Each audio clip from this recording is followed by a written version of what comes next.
بسم اللہ الرحمن الرحیم۔ السلام علیکم ورحمۃ اللہ وبرکاتہ۔ گریڈ 4 اسلامیات، ہمارا سبق جو چل رہا ہے پیارے نبی صلی اللہ علیہ وسلم کی پیاری زندگی دوم۔ اول تو ہم مکمل کر چکے ہیں، اب جو آپ علیہ الصلوۃ والسلام کی جو زندگی ہے اس کا جو ہم حصہ پڑھ رہے ہیں وہ دوسرا حصہ ہے۔ اس سبق کی ہم نے ریڈنگ کرنی تھی، ریڈنگ مکمل کر لی، اس سبق کو ہم نے پڑھ لیا۔ آج سے ہم اس سبق میں جتنے سوالات ہیں مشقی سوالات کو ہم حل کریں گے۔ سب سے پہلا سوال ہے، مسلمانوں نے مکہ سے حبشہ ہجرت کیوں کی؟ پہلا سوال کیا ہے کہ مسلمانوں نے مکہ سے حبشہ کیوں ہجرت کی؟ اس کا جواب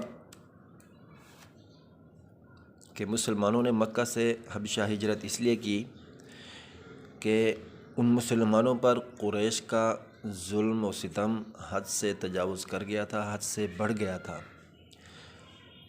ان کے مظالم سے تنگ آ کر، ان کے ظلم سے تنگ آ کر مسلمانوں نے حبشہ کی طرف ہجرت کی۔ دوسرا سوال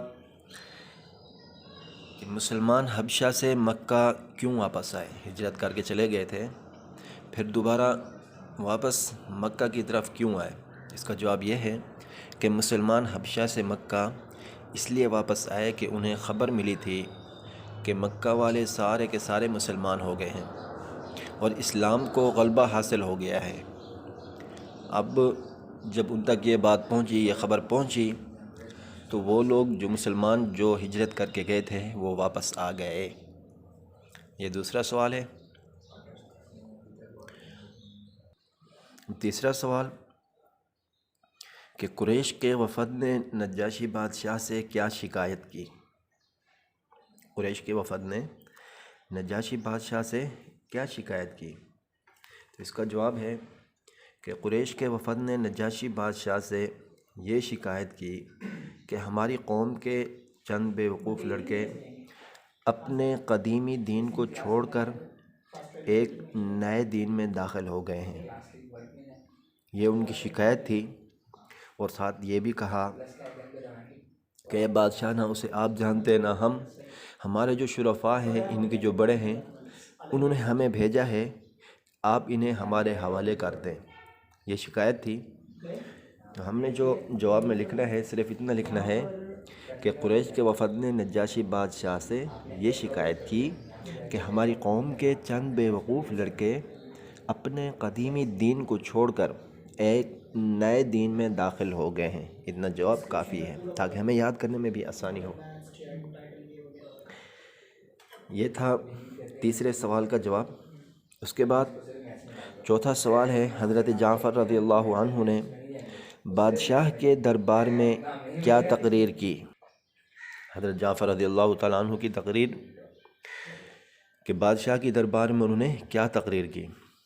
یہ سوال تھوڑا اس کا جواب جو ہے وہ تھوڑا طویل ہے، تو اس سوال کو ہم چھوڑ دیں گے، یہ چوتھا سوال ہم نہیں کریں گے۔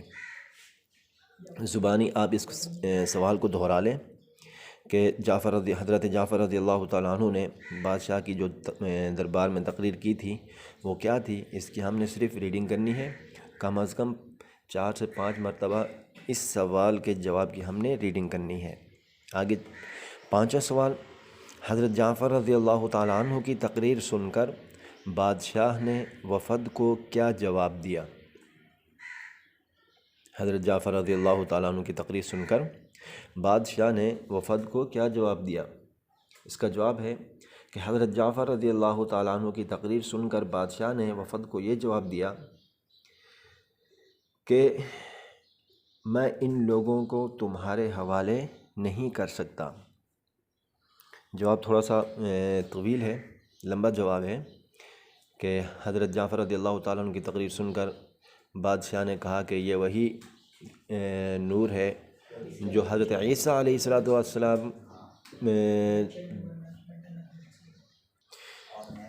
السلام کے پاس جو کلام آتا تھا وہ کلام اور یہ کلام دونوں ایک ہی نور سے نکلے ہیں۔ تو ہم صرف اتنا ہی لکھیں گے کہ حضرت جعفر رضی اللہ تعالیٰ عنہ کی تقریر سن کر بادشاہ نے یہ جواب دیا، میں ان لوگوں کو تمہارے حوالے نہیں کر سکتا۔ اس کے بعد سوال نمبر 6 کی طرف چلتے ہیں کہ اسلام کا چراغ بجھانے کے لیے قریش نے کیا معاہدہ کیا؟ اس کا جواب ہے کہ اسلام کا چراغ بجھانے کے لیے قریش نے یہ معاہدہ کیا کہ سارے بنو ہاشم اور بنو مطلب، یہ دونوں قبیلے تھے، بڑے بڑے قبائل میں ان کی ایک اثر و رسوخ تھی، ان کا ایک نام تھا، رعب تھا، دبدبہ تھا۔ یہ معاہدہ طے پایا کہ بنو ہاشم اور بنو مطلب سے بائیکاٹ کریں گے اور ہر قسم کے ہر طرح کے تعلقات ان سے ہم ختم کر دیں گے۔ یہ ان کا معاہدہ تھا کہ اسلام کا چراغ بجھانے کے لیے قریش نے جو معاہدہ کیا وہ یہ تھا کہ سارے بنو ہاشم اور بنو مطلب، یہ دو بڑے قبیلے تھے جن کا آپ علیہ السلام سے ایک خاص رشتہ تھا، ایک خاص تعلق تھا۔ انہوں نے یہ معاہدہ کیا کہ ان دو قبیلوں کے ساتھ بائیکاٹ کریں گے، تعلقات ہر قسم کے ختم کر دیں گے۔ یہ تھا معاہدہ۔ آگے سوال نمبر 7، گھاٹی کی محصوری سے آزادی کے بعد تکلیفوں اور مشقتوں میں کیوں اضافہ ہوا؟ اس کا جواب ہے کہ گھاٹی کی محصوری سے آزادی کے بعد تکلیفوں اور مشقتوں میں اضافہ اس لیے ہوا کہ آپ صلی اللہ علیہ وسلم کے جو شفیق چچا تھے ابو طالب، ان کا انتقال ہو گیا۔ چونکہ ابو طالب بنو ہاشم کے ایسے سردار تھے جن کا سب لحاظ کرتے، پاسداری کرتے، ان کے انتقال کے بعد بنو ہاشم کا رعب اور اثر مکے میں ختم ہو گیا تھا، کم ہو گیا تھا۔ باقی جو پہلے کی طرح رعب تھا، دبدبہ تھا، وہ باقی نہیں رہا۔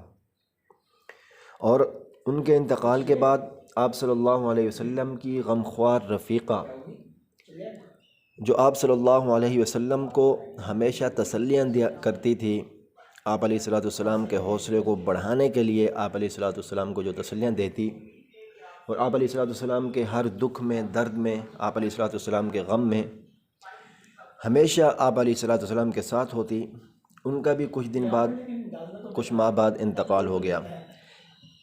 ان دونوں کے انتقال کے بعد کفار مکہ کی ہمتیں اور بھی بڑھ گئی تھی، اور بھی زیادہ ہو گئی۔ اس لیے گھاٹی کی محصوری سے آزادی کے بعد تکلیفوں اور مشقتوں میں اضافہ ہو گیا۔ یہ ہمارے وہ سوالات ہیں جن کے ہم نے جوابات لکھنے ہیں۔ یہ تھے وہ سوالات جن کو ہم نے حل کرنا ہے۔ ایک سوال کو ہم نے چھوڑنا ہے، چوتھے سوال کو، اس کو حل کرنے کی ضرورت نہیں ہے۔ یہ تھوڑا طویل سوال ہے، اس کا جواب بہت طویل ہے، تو اس سوال کو ہم نے یہ کرنا ہے کہ اس کی ہم نے صرف ریڈنگ کرنی ہے، اس کو بار بار دہرانا ہے، تاکہ حضرت جعفر رضی اللہ تعالیٰ عنہ کی تقریر جو نجاشی بادشاہ کی دربار میں انہوں نے کی تھی، اور نجاشی بادشاہ نے جو تقریر حضرت جعفر رضی اللہ تعالیٰ عنہ کی سنی، اسلام کی جو خوبیاں اس میں بیان ہوئی، وہ ہمارے ذہن میں ہونی چاہیے کہ حضرت جعفر رضی اللہ تعالیٰ عنہ کی کیا تقریر تھی۔ اس کا جواب لکھنے کی ضرورت نہیں ہے، اس سوال کو چھوڑ دیں گے، بقیہ جتنے سوالات ہیں اس کو ہم حل کریں گے۔ چلیں ان کے جوابات میں آپ کے سامنے شیئر کرتا ہوں کہ ان کے جوابات کیا ہیں۔ جیسا کہ آپ دیکھ رہے ہیں کہ سوال نمبر 1 میں مسلمانوں نے مکہ سے حبشہ کیوں ہجرت کی، تو اس کا جواب ہم مختصر ہی لکھیں گے، زیادہ طویل لکھنے کی ضرورت نہیں ہے۔ یہ جواب لکھیں گے کہ ہم مسلمانوں نے مکہ سے حبشہ ہجرت اس لیے کی کہ قریش کا ظلم و ستم حد سے بڑھ گیا تھا۔ تو دوسرا سوال ہے مسلمان حبشہ سے مکہ کیوں واپس آئے، اس کا جواب ہم لکھیں گے مسلمان حبشہ سے مکہ اس لیے واپس آئے کہ انہیں خبر ملی تھی کہ مکہ والے سب مسلمان ہو گئے ہیں اور اسلام کو غلبہ حاصل ہو گیا ہے۔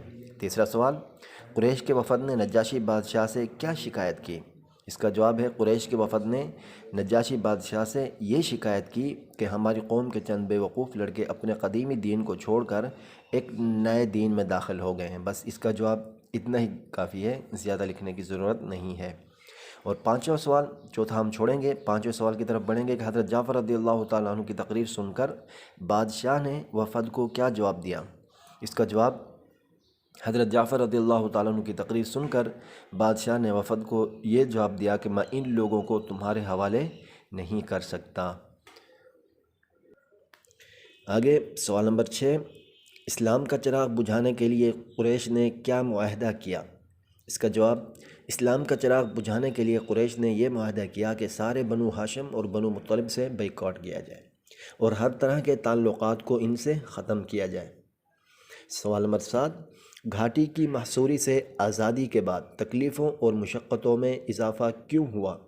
اس کا جواب، گھاٹی کی محصوری سے آزادی کے بعد تکلیفوں اور مشقتوں میں اضافہ اس لیے ہوا کہ آپ کے شفیق چچا ابو طالب کا اور آپ کی غمخوار رفیقہ حیات حضرت خدیجہ رضی اللہ تعالیٰ عنہ کا انتقال ہو گیا۔